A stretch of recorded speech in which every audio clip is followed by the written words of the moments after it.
Il est 18h15 à Niamey, c'est l'heure du forum du studio Kalangou. Madame, Monsieur, bonsoir et merci de votre fidélité au programme du studio Kalangou qui sont diffusés en direct par 52 radios partenaires dans toutes les 8 régions du Niger.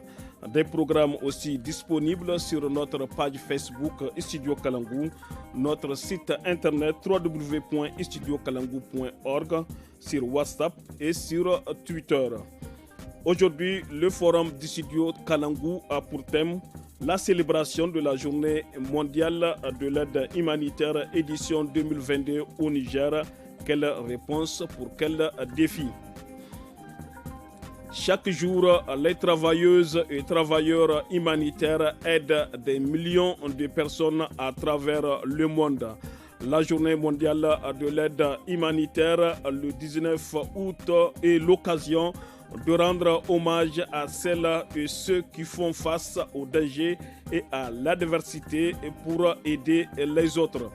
Au Niger, comme partout dans le monde, la journée mondiale de l'aide humanitaire est célébrée cette année sous le thème « Il faut tout un village », d'où l'importance de l'effort collectif pour répondre efficacement aux besoins humanitaires. L'objectif principal de ce thème est de mettre en lumière les acteurs de l'ombre qui font quotidiennement un travail remarquable mais qui n'est pas toujours visible. Le Niger continue d'être secoué par des crises et un cycle de violence dans les zones frontalières avec le Mali, le Burkina Faso, donnant lieu à l'intervention d'acteurs humanitaires. Les invités de cette émission répondront à ces questions. Quels sont les défis et les enjeux de la situation humanitaire au Niger? Quelle assistance pour alléger les souffrances des personnes affectées? Quel rôle joue la communauté locale dans cette réponse humanitaire? L'insécurité persiste notamment dans la bande frontalière avec les pays voisins tels que le Nigeria, le Burkina Faso et le Mali. Environ 579 328 personnes sont en situation de déplacement forcé, dont 293 181 personnes déplacées internes, 250 656 réfugiés et 35 491 retournés. Le nombre de déplacés internes a doublé au cours des 3 dernières années dans la zone des 3 frontières Burkina Faso, Mali, Niger et dans le bassin du lac Tchad en raison des exactions des groupes armés non étatiques. Le nombre de personnes ayant besoin d'une assistance et d'une protection humanitaire est estimé à 3,7 millions en 2022. Le nombre de réponses humanitaires 2022 pour le Niger cible 2,3 millions de personnes plus vulnérables ayant besoin d'assistance humanitaire. Pour ce faire, nous avons dans ce studio A Mohamed Chikawi, coordonnateur et représentant du groupe de travail humanitaire à l'Association des organisations internationales représentées au Niger, OIRM. Mohamed Chikawi, bonsoir. Bonsoir. Ben Odoua, coordonnateur du cluster abri bien non alimentaire à l'Organisation internationale pour la migration. Ben Odoua, bonsoir. Bonsoir. Olivier Eyanga, coordonnateur intercluster Oucha. Olivier Eyanga, bonsoir. Bonsoir. Et Amadou Adamou Outidjani, coordonnateur département communication et infodiffusion, rédacteur en chef du journal Solidarité à la Croix-Rouge nigérienne. Adamou Amadou Tidjani, et bonsoir. Bonsoir. À la modération, je suis Mokhtar Hamadou.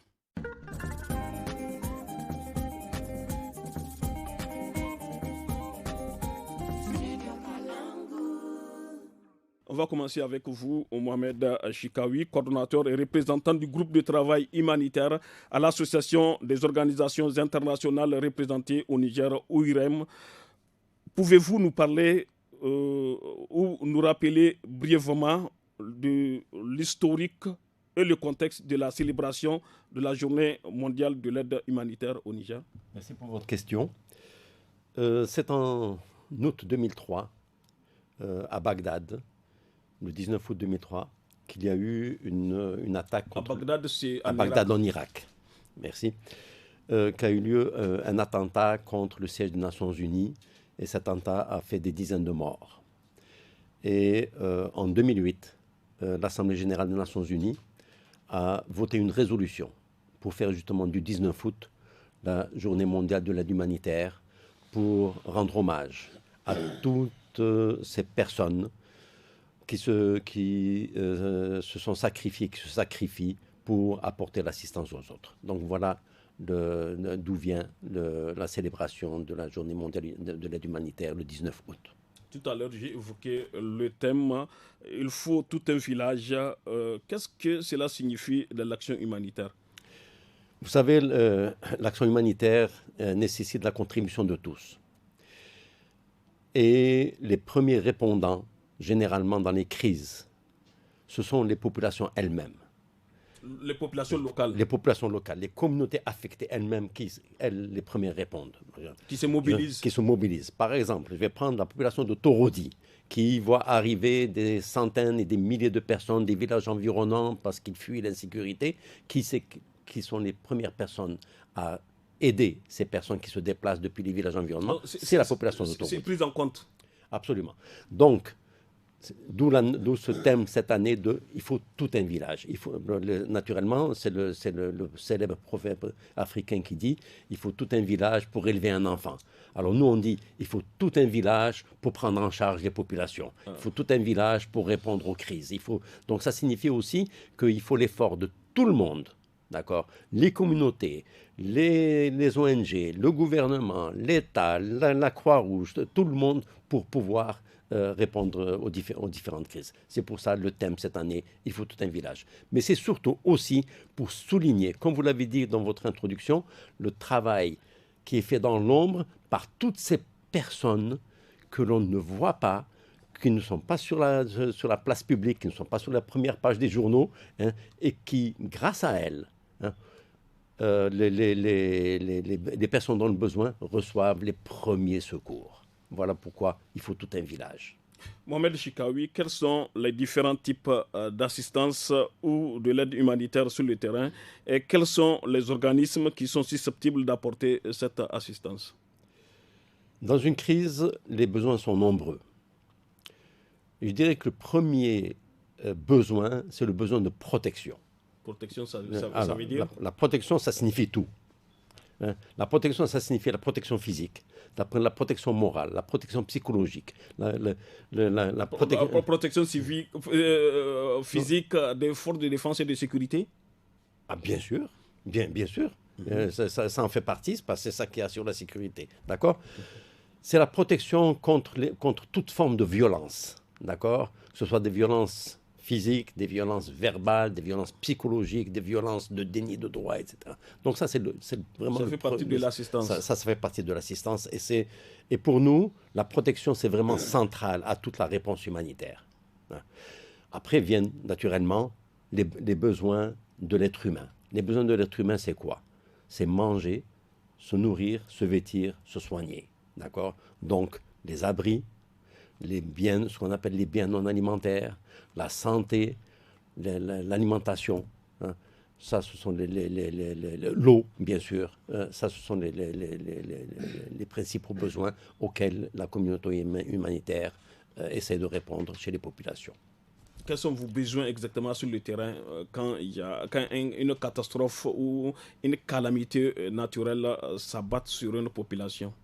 Alors, généralement, les principaux besoins, c'est les besoins d'abri, hein, les besoins de matériel, ce qu'on appelle les besoins non alimentaires. C'est les besoins de se nourrir et c'est le besoin de boire. Vous avez aussi besoin de l'aide de l'État? Bon, l'État, normalement, c'est le premier répondant, hein, et le premier responsable de la sécurité et de la sûreté de la population. D'accord? Tous les autres acteurs viennent en appui à ce que l'État peut faire. D'accord? Mais l'État, en particulier au Niger, hein, prend ses responsabilités et c'est le premier répondant. Ça c'est très clair. Ben Odoua, coordinateur cluster abri bien non alimentaire à l'Organisation internationale pour la migration, qui est un travailleur humanitaire? Merci beaucoup, monsieur le journaliste. Je pense que pour aller un peu dans le même sens que ce que mon collègue venait de dire, Mohamed, toute personne qui travaille pour fournir l'assistance dans les règles du jeu de l'humanitaire, que nous appelons les principes humanitaires, c'est cette personne-là que nous appelons travailleur humanitaire. Un journaliste peut être un travailleur humanitaire? Bien sûr, un journaliste peut être un travailleur humanitaire, un journaliste peut perpétrer les informations, les messages dans les cadres humanitaires et dans les principes de l'art, c'est-à-dire en respectant les principes humanitaires. Il y a des principes à respecter. Bien sûr, il y a la neutralité, il y a l'impartialité, il y a ne pas nuire, par exemple. Quand vous amenez l'assistance humanitaire dans une communauté, tenez compte des réalités de la communauté. Faites en sorte qu'il n'y ait pas, et votre assistance ne nuise pas. Okay? Il y a vraiment tout un tas de principes humanitaires. Mais comment le savoir sur le terrain concrètement? Comment savoir si une action nuit ou pas à une communauté, par exemple? Et la première des choses, c'est ce que venait de dire mon collègue Mohamed, les premiers humanitaires, ce sont les communautés elles-mêmes. Lorsque vous venez avec une assistance, la première des choses, il faudrait vous assurer que vous respectez les principes d'information, partage d'informations. Il faut savoir ce que la population a besoin en premier. Il ne faudrait pas venir avec des solutions toutes faites. Ce sont les erreurs qu'on a faites par le passé. Aujourd'hui, nous avons un principe de la redevabilité. Il faudrait parler avec la population en premier avant de pouvoir apporter l'assistance. Si vous parlez avec une jeune fille qui a besoin d'un kit d'hygiène et que vous venez avec autre chose, sachez que le besoin reste tout accompli, même à la fin de votre intervention. Ben Odoua de l'OIM, à la date d'aujourd'hui, avez-vous eu à faire une évaluation ou une estimation des besoins humanitaires au Niger? Nous sommes très contents d'avoir l'appui déjà de l'autorité. L'autorité, c'est qui? Du gouvernement du gouvernement nigérien, au travers le ministère de l'Action humanitaire, gestion des catastrophes, qui, par exemple, pour la saison dans laquelle nous sommes, la saison des inondations, nous partage des informations qui sont des informations officielles. À l'heure où nous parlons, on est à plus ou moins 56 000 personnes qui sont touchées, selon les dernières informations que le ministère nous a partagées le lundi dernier, plus ou moins 6 000 familles qui sont touchées. On a, en plus de ça, tout ce qu'il y a comme gap et besoins qui sont remontés par beaucoup d'autres mécanismes d'évaluation, comme le mécanisme de réponse rapide, le RRM, qui donne d'une manière régulière les évaluations multisectorielles, qui nous donnent les besoins en abri, les besoins en bien non alimentaire, les biens en alimentaire également.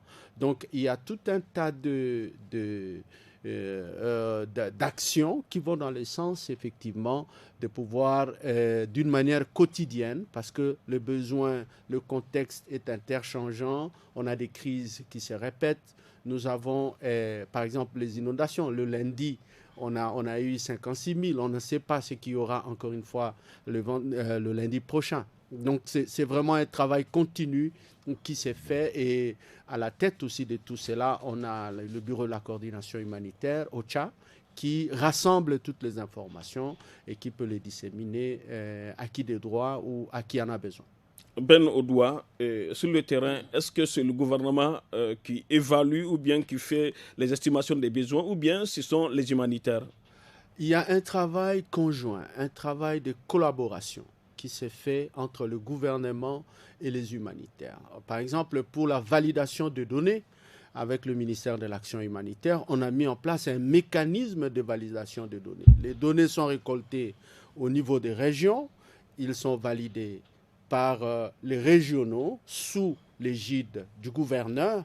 Ces données sont remontées au niveau du ministère de l'Action humanitaire, qui réunit un autre comité de validation et qui valide et dissémine l'information par la suite. Donc c'est un travail conjoint qui s'est fait de manière conjointe. Et comme on le dit, comme on l'a dit, c'est le gouvernement qui passe en premier. Tout ce que nous faisons, nous humanitaires, c'est en appui au travail du gouvernement. Ben Odoua, quel est le rôle de l'État ou du gouvernement dans le travail humanitaire? C'est une très belle question parce que il faudrait dire que le premier humanitaire, c'est le gouvernement qui a la responsabilité de prendre en charge sa propre population. Et si le gouvernement ne le fait pas? Le gouvernement peut ne pas les faire. Le gouvernement les fait toujours parce que l'humanitaire, pour venir travailler dans un pays, doit avoir eu l'aval, l'appel d'un gouvernement responsable. Et c'est le cas ici. Je peux dire que le gouvernement est l'alpha et l'oméga de l'action humanitaire. C'est le gouvernement qui déclenche, c'est le gouvernement qui arrive au bout. Je prends un exemple. Si on est dans un contexte de personnes déplacées, s'il y a besoin d'avoir un espace pour installer ces personnes, alors c'est le gouvernement qui est le premier à donner l'espace, qui fournit l'espace, qui aide aux humanitaires de pouvoir travailler. À la fin de ça, c'est le gouvernement aussi qui est à la sortie les solutions durables pour ces personnes-là, afin que s'il y en a qui veulent retourner, ils retournent dans leur zone d'origine. S'il y en a qui veulent s'installer, ils s'installent sur place, ou alors ils sont relocalisés ailleurs. Donc le gouvernement est le premier dans l'action humanitaire. Dans tous nos principes, c'est ça qui est édité, et c'est normal dans une famille que le papa soit le premier. Merci Ben Odoua de l'Organisation internationale pour l'immigration. Olivier Eyanga, coordonnateur intercluster OCHA. Quelle est la réponse apportée par les acteurs humanitaires et dans quel domaine ici au Niger? Merci beaucoup pour cette question. Avant de pouvoir parler de la réponse, je devrais d'abord parler de besoins. En cette année 2022, nous avons fait ce que nous, avec bien sûr l'implication des autorités nationales, le plan des réponses humanitaires. Et donc nous avons évalué le besoin le plus urgent, les besoins le plus fondamentaux de différentes personnes qui sont touchées. Et tout ce besoin évalué dans la région donnait une estimation de 552,6 millions de dollars américains pour tous les pays. C'est ce dont nous avions besoin pour répondre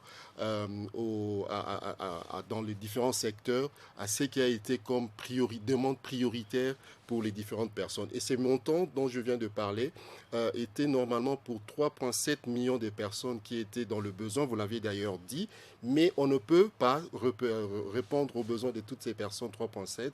Et au niveau de la communauté humanitaire, nous avions ciblé 2,3 millions de personnes. Et donc, voici le nombre de personnes qui étaient dans le besoin. Et ces estimations ont été évaluées, ont été faites au début de l'année.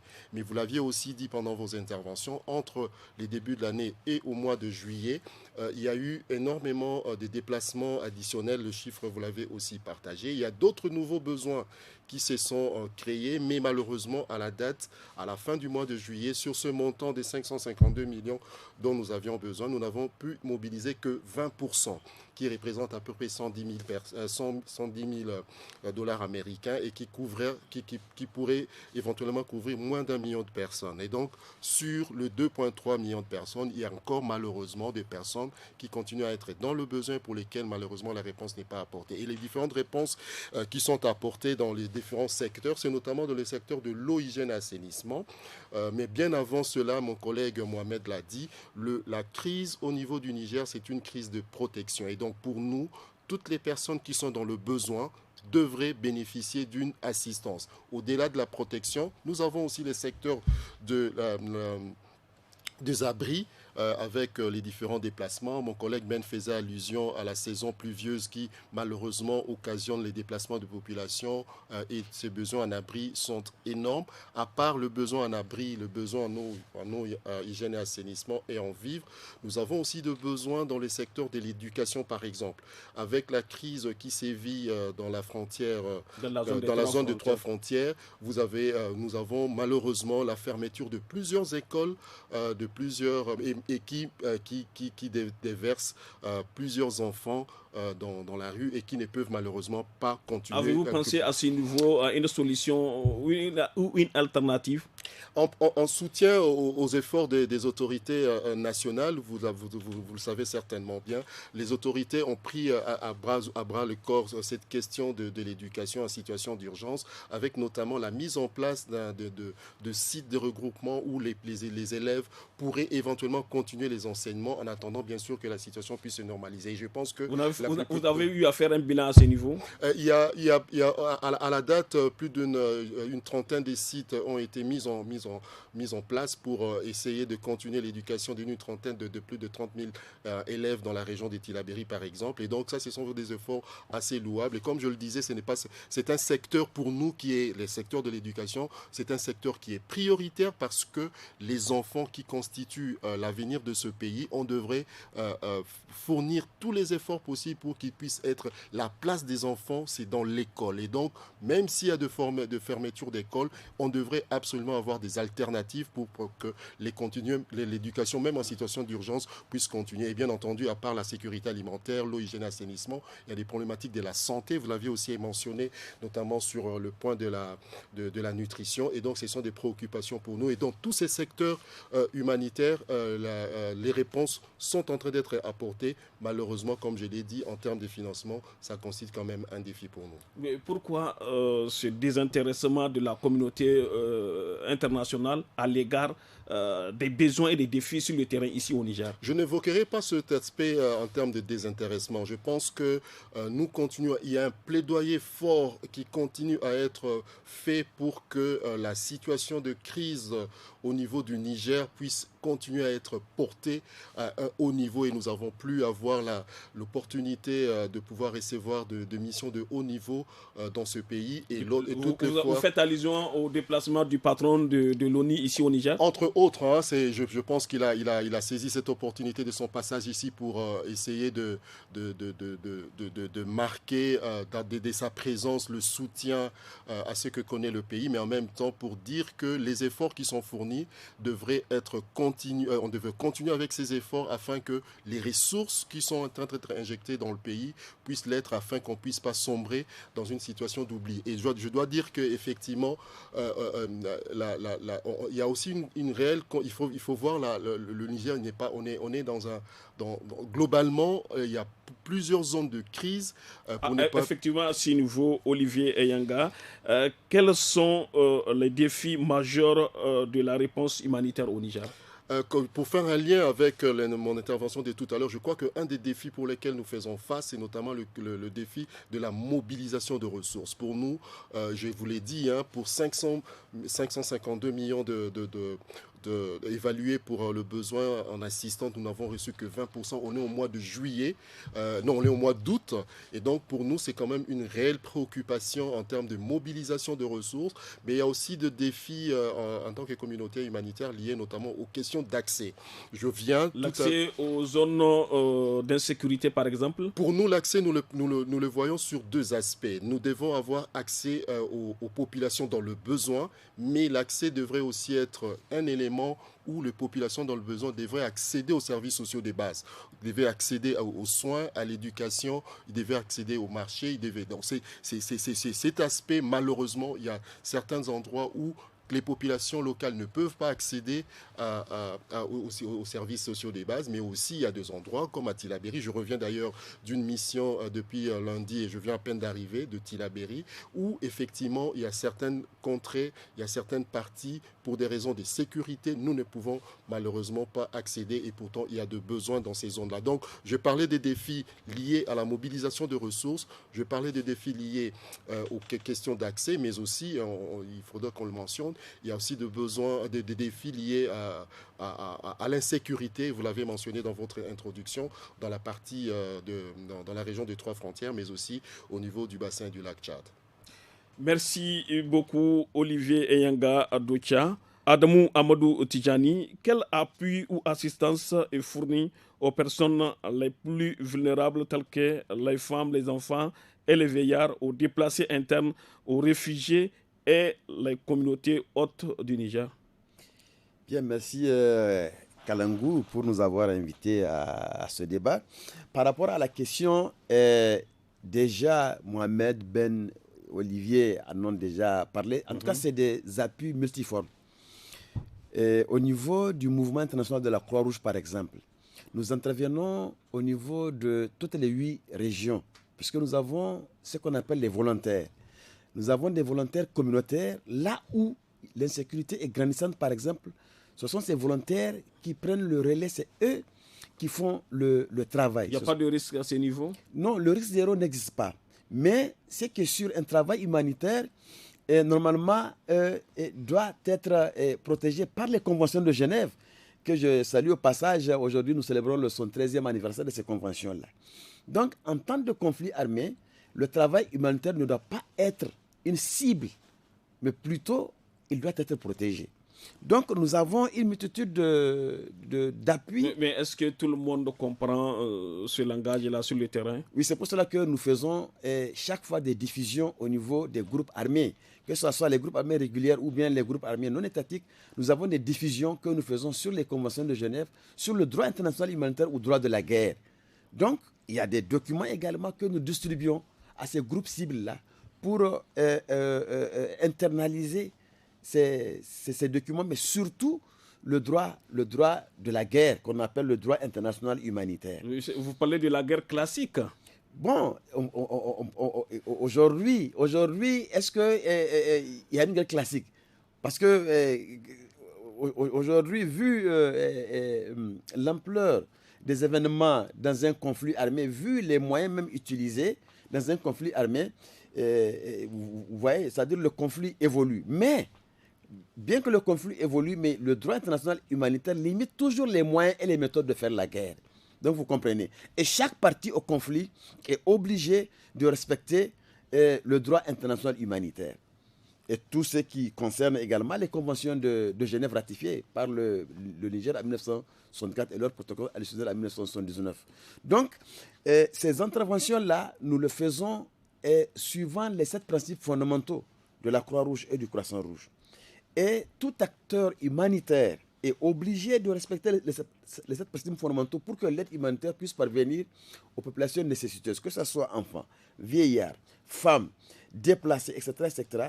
L'action humanitaire est orientée en respectant les 7 principes fondamentaux du mouvement de la Croix-Rouge. Et c'est des appuis, comme je le disais tantôt, multiformes, dans le WASH, dans les abris transitionnels, dans le cash transfert, qui est aujourd'hui, en tout cas, un outil très indispensable pour le mouvement Croix-Rouge, puisque ça donne l'opportunité aux bénéficiaires de choisir eux-mêmes, c'est-à-dire les besoins alimentaires. C'est de la nouveauté, ça, là? Oui, bon, c'est de la nouveauté pour certains, mais nous, depuis 2005, avec la crise alimentaire que le Niger a connue, nous avons expérimenté le cash transfert à Tanout en 2005. Après 2007, c'était concluant. C'était concluant. Parce qu'à l'époque, on a distribué 120 000 francs par ménage. Et à l'époque, le président disait de ne pas donner l'argent aux hommes, parce que si on donne l'argent aux hommes, ils allaient se marier. Donc, prendre une deuxième ou troisième épouse. Donc, on a donné l'argent aux femmes. Quand on est allé 2 ans plus tard, on a fait une évaluation. Honnêtement, toutes les zones qui ont bénéficié du cash transfert, en tout cas, ont reconstitué, les familles ont reconstitué le cheptel. Les enfants vont à l'école, contrairement aux zones qui n'ont pas bénéficié. Il y a 2 ans, je suis retourné encore à Tanout, c'est-à-dire 13 ans après, je suis retourné à Tanout pour faire une évaluation. L'impact est toujours réel. Donc, l'avantage du cash transfert donne une opportunité aux bénéficiaires de choisir eux-mêmes leurs besoins en nourriture, en abri, etc. Et surtout, ça va réduire le coût de transport. Que de transporter des vivres à partir de Niamey pour Difa ou de Zander pour Difa, le prix de transport peut prendre en charge d'autres victimes. Adamou Amadou Tidjani, pouvez-vous nous parler du rôle joué par les communautés dans l'action humanitaire au Niger? Les communautés ont joué un rôle très fondamental, puisque toutes nos actions sont basées sur la redevabilité. C'est des actions de concertation, puisque comme l'a dit Ben, maintenant on n'impose plus aux communautés ce qu'on doit leur amener, mais on leur donne le choix de choisir ce qu'elles veulent. C'est ça le leitmotiv de toute la communauté humanitaire aujourd'hui au Niger, puisque c'était la distribution classique à l'époque. Je me rappelle encore quelques années avec les réfugiés maliens. Donc les gens, quand ils étaient là, les gens pêle-mêle ont amené du maïs. Et ça du s'est riz, retrouvé etc. sur le marché. Mais justement, parce que ça ne fait pas partie de leur habitude alimentaire. Donc, or, si vous leur donnez l'attitude de choisir leurs besoins alimentaires, vous ne trouverez jamais l'aide sur le marché. Donc vous comprenez, c'est ça l'avantage. Adamou Amadou Tidjani, cette année, le Niger traverse l'une des crises alimentaires la plus grave de ces 20 dernières années. La situation nutritionnelle est tout aussi préoccupante avec une prévalence de la malnutrition chronique de 45,1%, supérieure au seuil de 30%. Je l'ai évoqué tantôt. La communauté humanitaire a-t-elle aujourd'hui les moyens pour y faire face aux défis nutritionnels, par exemple? Vous savez, en termes de moyens, même l'État n'a pas les moyens de faire face. Or, la communauté humanitaire apporte un appui à l'État. Tout ce que nous faisons, nous nous alignons sur le plan de contingence multirisque de l'État. Donc, nous venons en appui à l'État, quel que soit l'acteur humanitaire. On vient en appui. Et comme l'a dit Ben, c'est l'État qui est l'alpha et l'oméga de l'action humanitaire. Nous venons en appui. En termes de moyens, Olivier a parlé tout à l'heure de 20% du budget mobilisé. C'est minime. Non, c'est très minime par rapport aux besoins, par rapport aux victimes de cette crise alimentaire. Donc, c'est ensemble que tout peut devenir possible, comme l'a dit Mohamed. Il a parlé d'une unité d'action. Et c'est ça la vision nouvelle de la communauté humanitaire ici au Niger. Le thème de la journée, mais résume tout. Parce que c'est ensemble que nous pouvons réaliser toutes nos activités. C'est ensemble que nous pouvons réaliser cette vision d'ensemble pour que les populations aux plus fins, aux plus, en tout cas, aux confins du Niger soient touchées. Parce qu'individuellement, on ne peut pas le faire. On peut le faire, mais pas avec des résultats probants. Mais ensemble, on peut réaliser, en tout cas, beaucoup de choses. Et les communautés vont ressentir l'impact de cette unité d'action au sein de la famille humanitaire ici au Niger. Merci Adamou Amadou Tidjani. On observe une courte pause.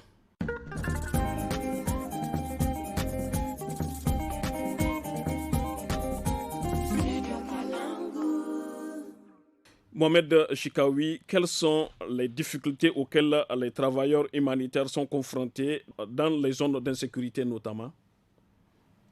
Vous l'avez dit, c'est l'insécurité. C'est un grand défi, c'est un grand défi pour tout le monde, mais c'est un grand défi d'abord pour les populations. D'accord?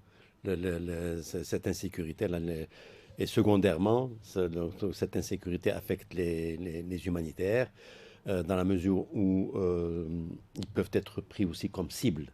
D'accord? Il y a eu des précédents ici au Niger? C'est des précédents volontaires, ce qui cible les humanitaires, c'est difficile à dire, d'accord?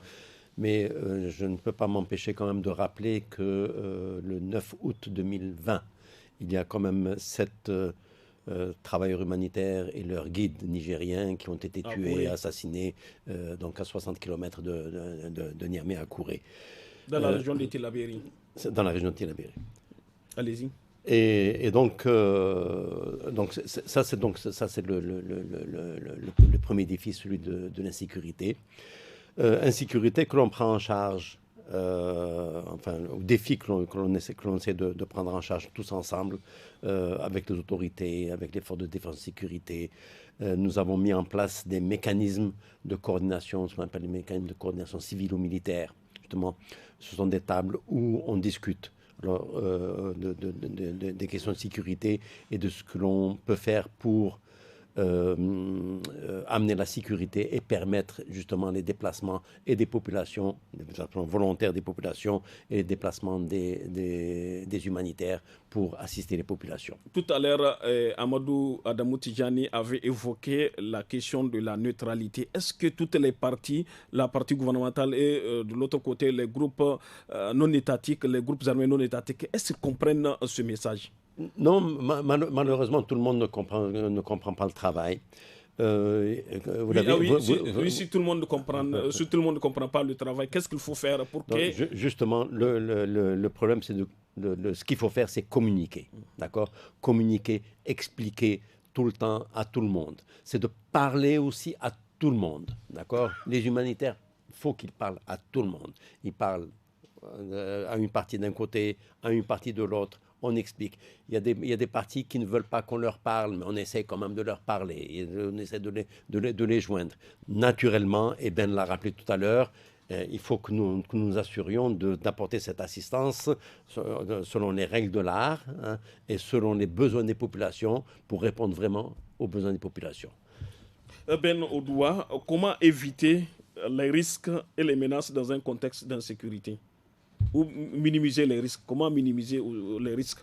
Je pense que je vais aller dans le même sens que mon collègue Mohamed. La question de sécurité, même nous dans les Nations Unies, on dit la question de sécurité, c'est d'abord la question qui concerne la personne. Ça veut dire que... l'humanitaire lui-même. L'humanitaire d'abord.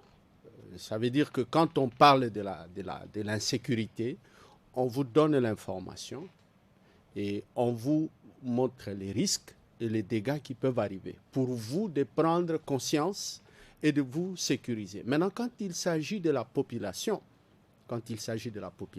des personnes déplacées, c'est la même chose. Il faudrait donner l'information.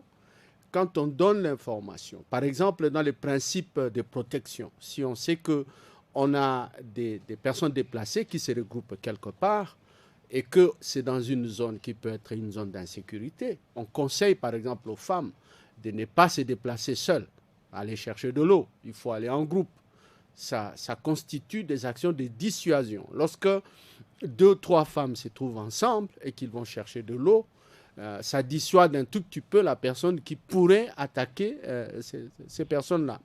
Et généralement, lorsque les populations font un déplacement, ils se déplacent parce qu'ils ont peur pour leur vie. Ils cherchent la sécurité. Et donc, pour pouvoir minimiser, pour pouvoir nous assurer qu'on ait moins de dégâts en termes d'insécurité, il faudrait continuer à communiquer, donner l'information, passer tout ce qu'il y a comme nouvelles par rapport à l'insécurité qui prévaut. Quand toute personne humanitaire arrive au Niger, la première des choses que nous faisons, vous raconter la corporation de sécurité, UNDSS, qui vous donne toute l'information. Tout ça pour vous mettre en haleine. La même chose, je crois qu'on devrait de plus en plus donner l'information à la population. Je me rappelle pour finir, à Difa par exemple, avec le gouverneur de Difa, avant qu'on commence l'opération de retour, hein, le gouverneur nous a confié que 1 ou 2 ans auparavant, parce que ça c'était l'année passée, donc 2018-2020, la population locale, la population déplacée qui se trouvait à Difa, demandait à l'autorité de leur permettre de retourner. Mais comme la sécurité n'était pas encore totalement garantie, l'autorité n'avait pas encouragé le retour. Et c'est ça. Même volontaire.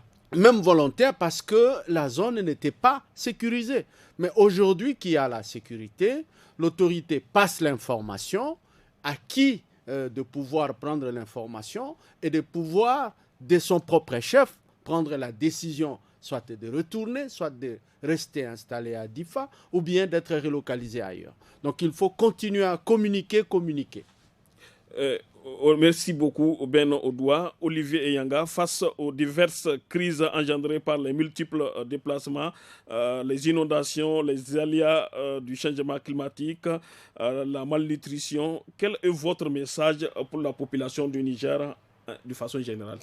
Avant de répondre à cette question, je voudrais d'abord, je crois que mes collègues l'ont dit, souligner un fait, la résilience de cette communauté. Et je pense qu'avant, mes collègues l'ont dit, avant que nous, les humanitaires, puissions nous retrouver pour les premières assistances, ce sont ces mêmes populations qui fournissent les premières assistances. Le message à passer, je pense qu'il faudra respecter, en ce qui concerne par exemple le cas des inondations, suivre les mesures des autorités et ne pas se retrouver par exemple dans les zones inondables, prendre un certain nombre de dispositions pour ne pas, par exemple, se laisser emporter et se retrouver dans les zones qui ne sont pas autorisées par l'État. Mais en même temps, je pense qu'une action aussi très importante, c'est de pouvoir, et ça les autorités ont compris, de travailler sur tout ce qui est action anticipatoire. Il y a un certain nombre d'éléments précurseurs qui montrent qu'il peut y avoir des inondations. Pour cette année, par exemple, nous avons reçu... travers les prévisions exactement, de la nous météo. avons reçu l'information comme quoi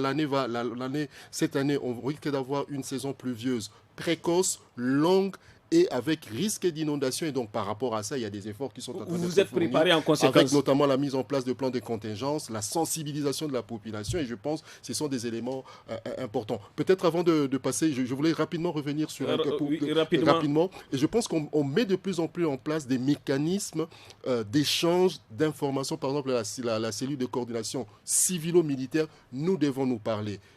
On se retrouve dans des zones opérationnelles, les militaires et les humanitaires, nous devons parler et ce cadre existe et ces cadres nous aident énormément à pouvoir décanter un certain nombre de situations. Merci Olivier Eyanga, Adamou Amadou Otidjani de la Croix-Rouge nigérienne.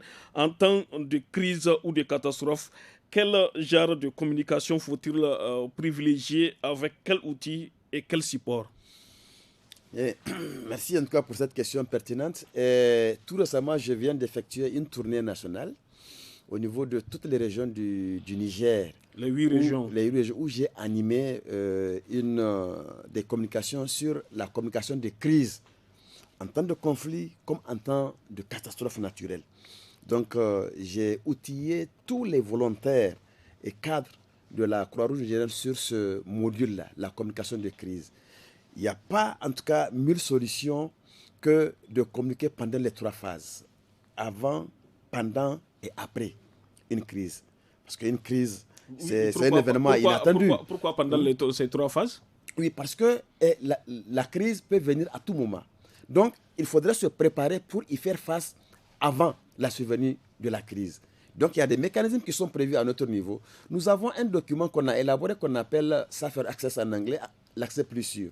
C'est des mesures de sécurité que nous avons résumées en 8 points pour permettre aux volontaires et aux personnels de la Croix-Rouge de mener leur activité sur le terrain, en tout cas en minimisant les risques. Donc, en termes de communication de crise, nous avons expliqué les mécanismes qu'il faut mettre en place pendant une crise, avant la crise et après la crise. Donc, c'est une tournée que nous avons organisée et qui va reprendre, Inch'Allah, l'année prochaine. Et nous avons même formé les volontaires sur la communication digitale pendant une période de crise. La communication digitale, c'est-à-dire? La communication digitale, vous savez, maintenant, c'est ce qui est en vogue. C'est différent de la communication classique que nous faisons. C'est-à-dire, quand il y a un événement, tout de suite, les volontaires, ils font des petites vidéos de 30 secondes pour montrer aux gens l'ampleur et comment la Croix-Rouge parvient à gérer cette crise sur les réseaux sociaux. C'est la communication en réalité sur les réseaux sociaux. C'est efficace? Très efficace. Parce qu'aujourd'hui, tous les volontaires, on n'a même pas besoin d'envoyer des équipes sur le terrain. Les volontaires sont outillés, en tout cas dans ce domaine-là. Et on nous envoie les images que nous partageons sur nos réseaux sociaux. Compte Facebook, Twitter, et plus maintenant le site de la Croix-Rouge. Merci Adamou Amadou Tidjani. Nous sommes au terme de ce forum du studio Kalangou. Nous avons eu le plaisir de recevoir Mohamed Chikaoui, coordonnateur et représentant du groupe de travail humanitaire à l'Association des organisations internationales représentées au Niger, OIRM. Ben Odoua, coordonnateur du cluster abri bien non alimentaire à l'Organisation internationale pour la migration. Olivier Eyanga, coordonnateur intercluster OCHA et Adamou Amadou Tidjani, coordonnateur département communication et infodiffusion, rédacteur en chef du journal Solidarité à la Croix-Rouge nigérienne. Merci à nos invités et à vous tous pour votre fidélité. au programme du studio Kalangou qui vous parviennent grâce à nos 52 radios partenaires. Merci aussi à la technique côté son assurée par Amina Hassan et à la réalisation Seini Isaka. Merci, au revoir.